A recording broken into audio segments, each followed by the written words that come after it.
The marketing app Tribe turning digital marketing on its head through what it's dubbed authentic advocacy. What is this? Well, we're going to find out in just a moment. This app itself receiving $2.4 million in investment in just the last 9 months, recently announcing another $5 million capital raising. Let's get more on the company's plans for development and growth with CEO Anthony Sverskis. Joins the program. Warm welcome to you. Walk me through each step of the process. Yeah, sure. Well, influencer marketing has been around for a number of years, but what Tribe has done is applied a tech model to this. So we are a marketplace connecting brands and influencers via a mobile app. We consider an influencer to be anyone who's got over 5,000 followers on Instagram, Twitter or Facebook. You know, it's quality, not quantity, in many respects in terms of a following, but what do they typically look towards? Are we talking a very bespoke, niche kind of a realm that's in their sights, or have they shunned the mainstream? How's it playing out? Well, what we're seeing in the industry is a movement towards what we call citizen influencers. So these are people, everyday consumers who have between 5 and 100,000 followers, which sounds like a lot, but in the world of social media, it's not necessarily a huge amount. What we're seeing in our data that's starting to come out through our platform is the engagement of an influencer who has 5 or 10,000 followers is far stronger than someone who has 5 million followers. So there's a great capacity now through apps like Tribe where a brand can go in and buy 20 or 50 influencers who have smaller followings for the same amount that they would pay one big influencer.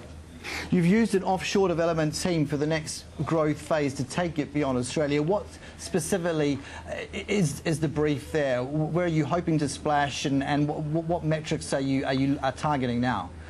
Yeah, so we're looking heavily into the Asian region, and we're doing some country analysis on places like Indonesia and Malaysia and Thailand. We're also looking at interest in Latin America, and we've had some inquiries there around partnerships. But certainly from an expansion point of view, this raise is about funding the expansion. We're very stable and I've got a very strong position in Australia already. We've been in market for 6 months and the growth is going through the roof. And now's the opportunity to take that into new regions, and we're looking for the best bang for buck, so where we can grow our footprint to the largest possible level in markets where social influencer marketing is less developed compared to Australia.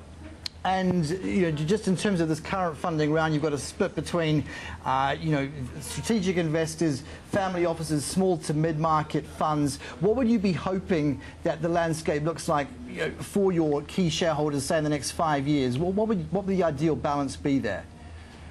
I certainly think in this round we'll be looking to try and get a bit of Asian capital in there, and that's a very strategic play around opening doors into Asian markets. At the moment we've got a lot of strategic investors in media and marketing industry in Australia, and I think moving forwards, expansion beyond the region that we now target would be around getting investors who can open doors in those regions. And do you go to a VC already in that market rather than a homegrown one? What's the preference there? What's your experience to date been? Yeah, look, we're talking to VCs locally in Australia, and certainly VCs who are very much focused on marketplace, which is a unique model in itself. So VCs with marketplace experience is something that I think can be very helpful for us. But we're open to all opportunities, and certainly around the Asian investment capital, there's a lot of inquiries coming in to help us fund that growth into that region. Tremendous opportunities lie ahead. We wish you all the very best, and thanks for joining us. Thank you for having me. Anthony Sverskis there, the CEO of Tribe.